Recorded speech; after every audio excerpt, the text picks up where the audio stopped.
नमस्कार दोस्तों, तो आप सभी का स्वागत है आपके अपने यूट्यूब चैनल लर्निंग बाय ज्योति में। अगर आप इस चैनल पर पहली बार आए तो इस चैनल को शेयर कर दीजिए और सब्सक्राइब कर दीजिए। तो आज हम करेंगे राजस्थान इतिहास, कला और संस्कृति के जो पिछले वर्षों में जो क्वेश्चन आए उन्हें। इसमें पहले हम शुरुआत करेंगे राजस्थान हिस्ट्री से, जिसमें पहला टॉपिक है पुरातात्विक स्थल और सभ्यताएं। तो आइए शुरुआत करते हैं पहले टॉपिक से। पहला टॉपिक का नाम है पुरातात्विक स्थल, जिसमें पहला प्रश्न है राजस्थान में पुरातात्विक सर्वेक्षण कार्य सर्वप्रथम 1871 ईस्वी में प्रारंभ करने का श्रेय किसे जाता है। यह क्वेश्चन आया था LSA 2016 में। इसमें प्रथम ऑप्शन है ACL कार्लाइल, सेकंड ऑप्शन है HD सांकलिया, थर्ड ऑप्शन है BB लाल, चौथा ऑप्शन है A कनिंगम। तो जल्दी से आप इस प्रश्न का उत्तर कमेंट कर दीजिए। इस प्रश्न का सही उत्तर है ACL कार्लाइल। इस प्रश्न की व्याख्या देखते हैं। भारतीय पुरातात्विक सर्वेक्षण विभाग की स्थापना अलेक्जेंडर कनिंगम के नेतृत्व में 1861 ईस्वी में की गई थी। तो बताइए, भारतीय पुरातात्विक सर्वेक्षण विभाग की स्थापना किसके नेतृत्व में की गई। इसकी स्थापना अलेक्जेंडर कनिंगम के नेतृत्व में 1861 ईस्वी में की गई थी। राजस्थान में पुरातात्विक सर्वेक्षण कार्य सर्वप्रथम 1871 में प्रारंभ करने का श्रेय ACL कार्लाइल को दिया जाता है। तो देखिए दोस्तों, ये सबसे मोस्ट इम्पोर्टेंट क्वेश्चन है कि राजस्थान में पुरातात्विक सर्वेक्षण का कार्य की जो शुरुआत हुई वो कब हुई, 1871 में हुई, और इसका श्रेय किसे दिया जाता है, ACL कार्लाइल को दिया जाता है। उन्होंने दोसान क्षेत्र से कठोर पाषाण में मानव अस्थियों की प्राप्ति की सूचना दी। और ये किस क्षेत्र की बात हो रही है, दोसा क्षेत्र की। 1902 ईस्वी में जॉन मॉर्सल के द्वारा इसका पुनर्गठन किया गया। और इसका पुनर्गठन किसके द्वारा किया गया, जॉन मॉर्सल के द्वारा। आइए देखते हैं दूसरा question. A survey work of ancient sites along the lost Saraswati river किसका कार्य था। ये क्वेश्चन आया RS 2013 में। इसमें इस क्वेश्चन का पहला जो ऑप्शन है वो है MR मुगल, दूसरा है ऑरेल स्टेन, तीसरा है हरमन गोड्स, चौथा है VN अशोका। तो इस प्रश्न का आंसर आप जल्दी से कमेंट बॉक्स में कमेंट कर दीजिए। इसका जो आंसर है वो है ऑरेल स्टेन। इस प्रश्न की व्याख्या देखते हैं। सरस्वती और द्वेषवती नदी की घाटियाँ आर्यों की प्राचीन बस्तियों की शरण स्थल रही है। ये सबसे मोस्ट इम्पोर्टेंट क्वेश्चन है कि यह आगे आने वाले पेपरों में भी आ सकता है कि आर्यों की प्राचीन बस्तियों की शरण स्थली कौन सी नदी घाटियाँ रही है। तो ये नदी घाटियाँ रही है सरस्वती और द्वेषवती नदी घाटियाँ। ऑरेल स्टाइन घग्गर को वैदिककालीन प्रसिद्ध नदी सरस्वती मानकर ही सर्वेक्षण की उत्कंठा से आए थे।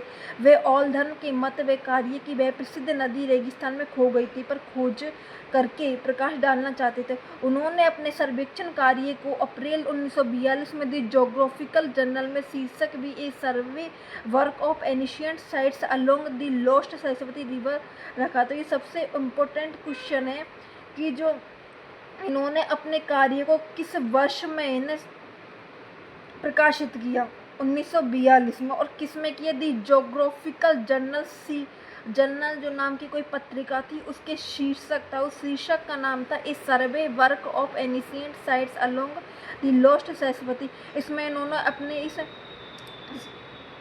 सर्वे को प्रकाशित किया। ऑरेल स्टेन के इन प्रयासों से घग्गर को सरस्वती का वर्तमान रूप मानने में लोकप्रियता मिली।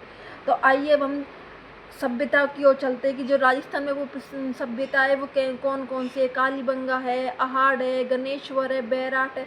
तो हम इनके सभ्यताओं के जो पिछले वर्षों में जो क्वेश्चन आए हैं उन्हें देखते हैं कि वे कैसे हैं।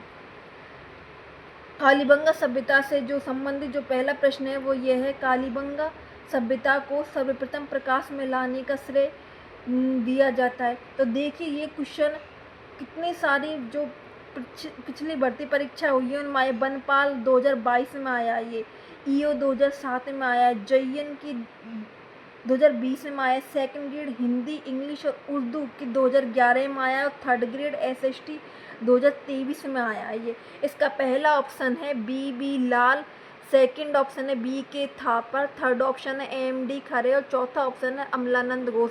तो जल्दी से आप इस प्रश्न का आंसर कमेंट कर दीजिए कि इसका सही आंसर क्या है।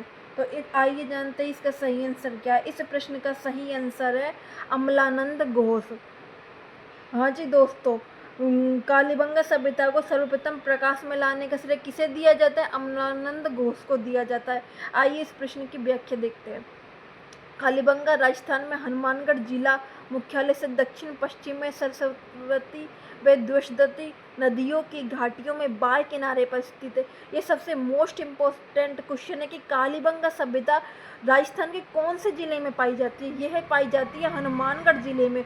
और हनुमानगढ़ जिले के भी कौन से भाग में? तो यह है दक्षिण पश्चिम में। कौन से भाग में? दक्षिण पश्चिम में। इन नदियों का वर्तमान स्वरूप घग्गर नदी है।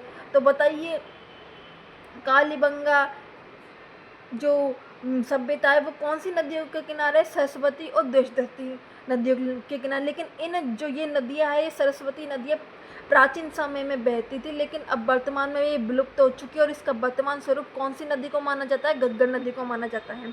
कालीबंगा की खोज एक इतालवी इंडोलॉजिस्ट लुइगी पियो टेस्सेरी ने की थी। ये सबसे मोस्ट इम्पोर्टेंट क्वेश्चन है।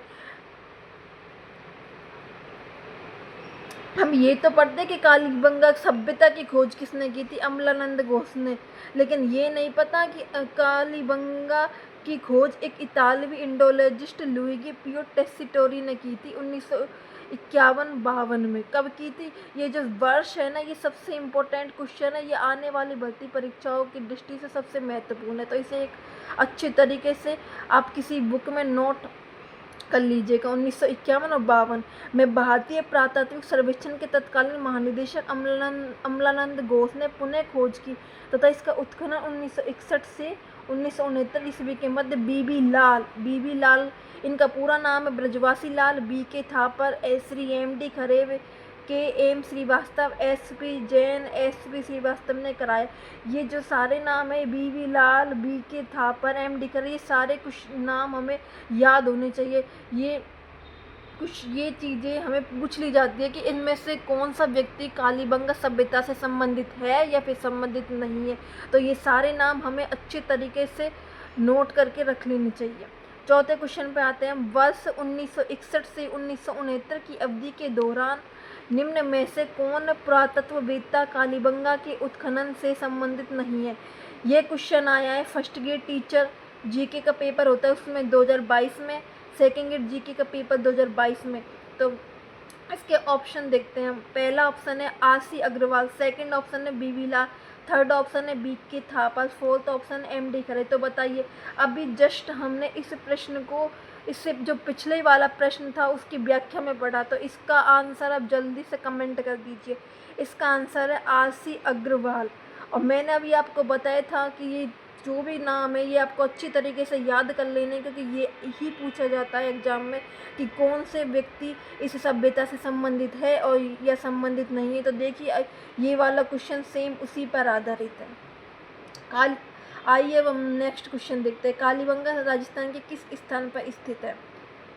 ये क्वेश्चन आया CET 2024 में 10+2, जमादार 2025 में, छात्रावास अधीक्षक 2024 में। इसका पहला ऑप्शन है जयपुर, सेकंड ऑप्शन है सीकर, थर्ड ऑप्शन है हनुमानगढ़ और चौथा ऑप्शन है श्रीगंगानगर। तो जल्दी से आप इस प्रश्न का आंसर कमेंट कर दीजिए। इस प्रश्न का सही आंसर है हनुमानगढ़। जो अभी हम इससे जो पिछले वाले जो दूसरा क्वेश्चन हुआ है उसकी व्याख्या में अच्छी तरीके से हम पढ़ चुके हैं। अगले क्वेश्चन देखते हैं। कालीबंगा पुरातत्व स्थल की खुदाई में बीबी लाल के सहयोगी नहीं है। ये क्वेश्चन वैसा ही आया जो जैसा मैंने थोड़ा ये पिछले वाले से जो पहले वाले क्वेश्चन को किया था वो ही। जैसे मैंने बताया था कि ये नाम सबसे ज़्यादा इम्पोर्टेंट है, इनको याद करना ही करना है। इसके अलावा और कोई ऑप्शन नहीं है, क्योंकि ये चीज़ें डायरेक्टली पूछी जाती है एग्जाम में कि कौन सा व्यक्ति इस सभ्यता से संबंधित है और संबंधित नहीं है। तो हम इन्हें नहीं छोड़ सकते, जो क्वेश्चन डायरेक्टली है हम उन्हें नहीं छोड़ सकते। इसमें पहला ऑप्शन है एम.डी. खरे, दूसरा ऑप्शन है के.एम. श्रीवास्तव, तीसरा ऑप्शन है एस.पी. जैन और चौथा है ए त्रिपाठी। तो हमने ए त्रिपाठी जैसा कोई व्यक्ति हमने कालीबंगा सभ्यता में पढ़ा ही नहीं है। तो इस प्रश्न का सही आंसर होगा ए त्रिपाठी। अगले क्वेश्चन पर आते हैं। कालीबंगा के उत्खनन से निम्न में से कौन संबंधित नहीं है? देखिए 3-4 क्वेश्चन लगातार उन्हीं व्यक्तियों से संबंधित आ रहे, तो आप समझ सकते हैं कि ये व्यक्ति कितने इम्पोर्टेंट है कि हमें ये तो याद रखने ही रखने। हमें जैसे कालीबंगा सभ्यता है वो कहाँ स्थित है, हनुमानगढ़ में। हाँ, इसकी खोज कब हुई, 1951-52 में किसने की, अमलानंद घोष ने। लेकिन उसके साथ साथ इन व्यक्तियों का क्रम जो कि B V. Lal, B K. Thapar, M D. Khare, K M. Srivastava, S P. Jain, S P. Srivastava, ये सारे व्यक्तियों का नाम हमें अच्छी तरीके से याद होना चाहिए, तभी हम ऐसे प्रश्नों को कर पाएंगे। कालीबंगा के उत्खनन में निम्न में से कौन से व्यक्ति संबंधित नहीं है, ये प्रश्न आया है। Assistant mining engineer and geologist 2025 में। इसका पहला ऑप्शन है अमलानंद घोष, ये जो कि हम अच्छी तरीके से पता ही संबंधित है, क्योंकि कालीबंगा सभ्यता की खोज तो इन्होंने ही तो की थी। सेकंड है ब्रजवासी लाल, ये वही है बी.वी. लाल। थर्ड है के.एन. दीक्षित, इनका नाम हमने नहीं पढ़ा। और चौथा है बालकृष्ण थापर, तो ये है बी.के. थापर। बी.के. थापर का फुल नेम ही बालकृष्ण थापर और बी.वी. लाल का फुल नेम ही ब्रजवासी लाल है। तो इस प्रश्न का सही आंसर होगा के.एन. दीक्षित, यानी थर्ड। तो आइए हम आगे के प्रश्नों की ओर ध्यान देते हैं। इस अगला प्रश्न है, कौन सा पुरातत्वविद कालीबंगा के उत्खनन से कभी भी संबंध नहीं रहा। देखिए दोस्तों, कितने सारे क्वेश्चन, कम से कम अब तक 4-5 क्वेश्चन आ चुके हैं और ये कितनी भर्ती परीक्षा में पूछे गए, तो ये नाम याद रखना बहुत ही ज़्यादा इम्पोर्टेंट है। ये प्रश्न आया है सांख्यिकी अधिकारी 2021 में। इसका पहला आंसर ऑप्शन है अमलानंद घोष, जो कि उससे संबंधित है कालीबंगा सभ्यता से। दूसरा के.एन. पुरी के बारे में हमने नहीं पढ़ा। बी.वी. लाल भी, थर्ड ऑप्शन बी.वी. लाल, इसके बारे में पढ़ा, ये संबंधित है। और चौथा ऑप्शन है बी.के. थापर, इसके बारे में भी पढ़ा, ये भी व्यक्ति है जो कालीबंगा सभ्यता से संबंधित है। तो इस प्रश्न का सही आंसर है, सही उत्तर है वो सेकंड के.एन. पुरी होगा। अगले क्वेश्चन की ओर देखते हैं। राजस्थान का कौन सा सैंदव स्थल घग्गर नदी के किनारे स्थित है। ये क्वेश्चन आया कॉलेज लेक्चरर 2016 में, छात्रावास अधीक्षक परीक्षा 2008 में। अब जब हमने कालीबंगा सभ्यता के बारे में पढ़ा था तो हमने बताया था कि जो कालीबंगा सभ्यता है वो प्राचीन जो सरस्वती नदी है उसके किनारे विकसित हुई थी, लेकिन अब वो नदी विलुप्त हो चुकी है और उसका ही वर्तमान स्वरूप घग्गर नदी को माना जाता है।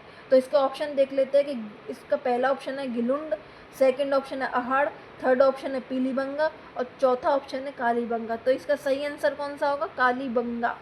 कालीबंगा का शाब्दिक अर्थ क्या है, ये एक प्रश्न आया है RS 1996 और 1999। तो जब भी हम अगर कालीबंगा सभ्यता के बारे में पढ़ेंगे ना, तो उसके बारे में सबसे जो पहली लाइन, पहली चीज़ और सबसे पहली जानकारी जो हमें पता होनी चाहिए वो होनी चाहिए इस शब्द का। कौन से शब्द का, कालीबंगा शब्द का शाब्दिक अर्थ क्या होता है। इसका पहला ऑप्शन है काला पत्थर, सेकंड है जुता हुआ खेत और थर्ड है काली चूड़ियाँ और फोर्थ है उपयुक्त सभी। तो बताइए आप जल्दी से इस आंसर को कमेंट कीजिए, इस प्रश्न का आंसर कि इसका सही आंसर क्या होगा इस प्रश्न का, कि कालीबंगा का शाब्दिक अर्थ क्या होगा। बताइए, काला पत्थर, जुता हुआ खेत, काली चूड़ियाँ, उपयुक्त सभी। इस प्रश्न का सही आंसर होगा काली चूड़ियाँ। खुदाई, इसके प्रश्न की व्याख्या देख लेते हैं। खुदाई के दौरान मिली काली चूड़ियाँ, पंजाबी भाषा में बंगा का अर्थ चूड़ी के टुकड़ों के कारण कालीबंगा सभ्यता का नाम कालीबंगा रखा गया। तो आप सबको अच्छी तरीके से ये समझ में आ गया होगा कि कालीबंगा का शाब्दिक अर्थ क्या होता है, काली चूड़ियाँ। लेकिन कालीबंगा में जो ये बंगा शब्द है वो किस भाषा से संबंधित है, ये तो ये एक मोस्ट इम्पोर्टेंट क्वेश्चन है। ये संबंधित है पंजाबी भाषा से। कौन सी भाषा से, पंजाबी भाषा से। आइए नेक्स्ट क्वेश्चन पर। कालीबंगा का उत्खनन कार्य कितने स्तरों पर किया गया, ये भी काफ़ी मोस्ट इम्पोर्टेंट क्वेश्चन है, जो कि आजकल पिछली भर्ती परीक्षाओं में तो पूछा ही गया है, पर साथ में ये आजकल की जो भर्ती परीक्षा हो रही है, आगामी जो भर्ती परीक्षा उनमें भी इसके पूछे जाने के प्रबल चांस हैं। ये आया है CET 2023 में, फर्स्ट ग्रेड GK के 2022 में। इसका पहला ऑप्शन है 1, सेकेंड ऑप्शन है 3, चौथा ऑप्शन है 5 और तीसरा ऑप्शन है 5 और चौथा ऑप्शन है 8। तो इसका सही आंसर होगा 5। इसकी व्याख्या देख लेते हैं इस प्रश्न की। कालीबंगा स्वतंत्र भारत का वह पहला पुरातात्विक स्थल है। अगर हमसे कभी भी ये परीक्षा में ये प्रश्न पूछ लिया जाता है कि स्वतंत्र भारत का पहला पुरातात्विक स्थल बताइए, तो उस प्रश्न का आंसर होगा कालीबंगा। तो मतलब इसका मतलब यह है कि स्वतंत्र भारत का पहला पुरातात्विक स्थल कौन सा है? कालीबंगा, जिसका स्वतंत्रता के बाद पहली बार उत्खनन किया गया।